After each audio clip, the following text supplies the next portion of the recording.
Welcome everybody to Monster Hunter Rise Bow Switch Skills. I'm the 7th Sword and now it's time. This is going to be an overview of all of the switch skills that are available for the bow currently. I'm going to go into detail and showcase what each one does, as well as tell you what the benefits might be and the usefulness of each skill. The game starts you off with Power Shot, Charging Sidestep, and Focus Shot. You can replace Power Shot with Absolute Power Shot, Charging Sidestep with Dodgebolt, and Focus Shot with Aerial Aim. The very first switch skill I'm going to discuss is the Power Shot. It can be executed after firing an arrow and pressing A. It can also be executed after a Charging Sidestep and pressing A. The Power Shot is best used, in my opinion, at the end of your bow's charge cycle combo. For example, this bow has 2 additional stages of charge. So I let loose an arrow, and then I do Power Shot followed by the Power Volley. I actually retain that maximum level of charge for those 2 additional shots that I did after I shot. If I just shoot regular arrows, you'll charge your bow as well, but you'll eventually reset back to 0. See that? But if I fire a Power Shot, I can keep it going. And then if I do a Charge Sidestep, I can actually retain the charge and continue to do more damage, as I still have a fully charged bow at that point. Now, Power Shot chains into the Power Volley, which is essentially a continuation of the Power Shot. Utilizing these combos at the right time to maintain your charge is absolutely essential at maintaining a high damage output with the bow. The next switch skill I'm going to talk about is the Charging Sidestep. I touched on it a little bit when I talked about the Power Shot. The Charging Sidestep allows you to charge your bow while doing a very stylish dodge. This is very useful, again, for maintaining your charge so you are at peak performance during the fight at all times. It is also very useful as an evade, and it's one of the better evades in the game, in my opinion, especially when you stack it with evade window and evade extender. It becomes ridiculous. It does take a lot of stamina to dodge, so be careful that you don't run out of stamina by overusing it. Otherwise, you'll find yourself in one of these situations where you're not going to have the dodge, and you might get hit. Moving on to the third switch skill, Focus Shot. Focus Shot is executed by holding down R and pressing X on the controller. Your character will leap in whichever direction you choose, either back, left, or right. You cannot do it forward. You can only do it back, left, or right.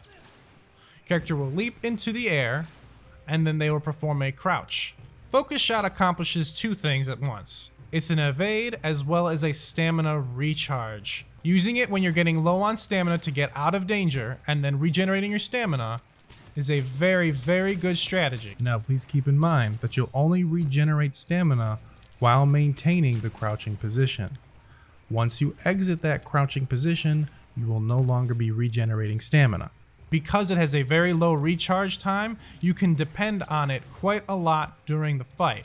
Now, once you use Focus Shot, you are stuck in that crouching animation for a brief period of time. That's about how long you're stuck in it.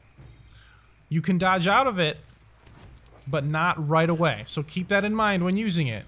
You are stuck there for a split second, and the split second is all it can take to become dead in Monster Hunter. So make sure to use it wisely. Focus Shot does have dodge frames. So if you time it properly at the right moment, you will nullify a monster's attacks, and you will not take any damage during the animation. So, there I took damage from the water ball. There I did not take any damage from the water ball. The timing is very interesting. It's not when you think it's gonna be. If you do too early, you'll get hit. So I would definitely encourage you to practice with it to get the timing down. Moving on to the fourth switch skill, you have Absolute Power Shot. Now, Absolute Power Shot works pretty much identical to Power Shot, except for there are 2 additional changes. One is that it costs more stamina to use. Two, your power shot now applies stun on hits to the head. This is very, very useful, but you have to keep in mind the additional stamina use. If you land enough absolute power shot hits on a monster, eventually they will become stunned. This puts you in a position to do massive damage, as when you stun a monster, they are down for a longer period of time than a standard knockdown, giving you optimal time to get in a lot more powerful hits than usual. The fifth switch skill is the Dodgebolt. It replaces your charge dodge. What you do with the Dodgebolt is you actually swipe your arrow and you attack while dodging, but you do not charge your shot anymore. Power shot and absolute power shot can still be executed from a Dodgebolt. You can also still maintain your charge by using Dodgebolt and an absolute power shot or power shot after getting to max charge. Two more very important things about Dodgebolt is that it actually costs less stamina than the charging Sidestep. Also, if you dodge a monster's attack at the right time, you actually will gain a charge. But again, this is reliant on you dodging the monster's attack at the right moment, and then you are rewarded with, I believe, a double charge on the bow. Dodgebolt can be very rewarding to pull off at the right time, as you can continually attack, get your charge from the dodge, and get out of there. Or you can get tremored and then just keep getting hit too. Moving on to the sixth and final switch skill, Aerial Aim. Aerial Aim is a beautiful switch skill. It is a wire bug ability and it replaces Focus Shot. Your hunter will hurl themselves in the air. You can fire 3 shots, and then if you press X, you do an aerial diving melee attack. The attack goes straight down.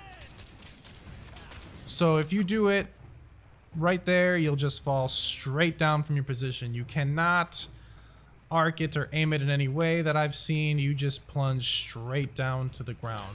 It is very useful with the Dodgebolt, as you can then attack immediately afterward. Now, if you notice, the first time if I use aerial aim, oh, I missed. It's kind of really bad at the aiming there. Well, that's because I was actually holding down the aim button the whole time. Once you activate aerial aim by pressing R and X, do not aim until you get up into the air, because your cursor is actually faster if you're not aiming. So you'll be able to aim straight down at the monster much easier. It's a very, very nice switch skill, but you do have to give up that stamina regeneration one if you want to hurl yourself into the air with some style.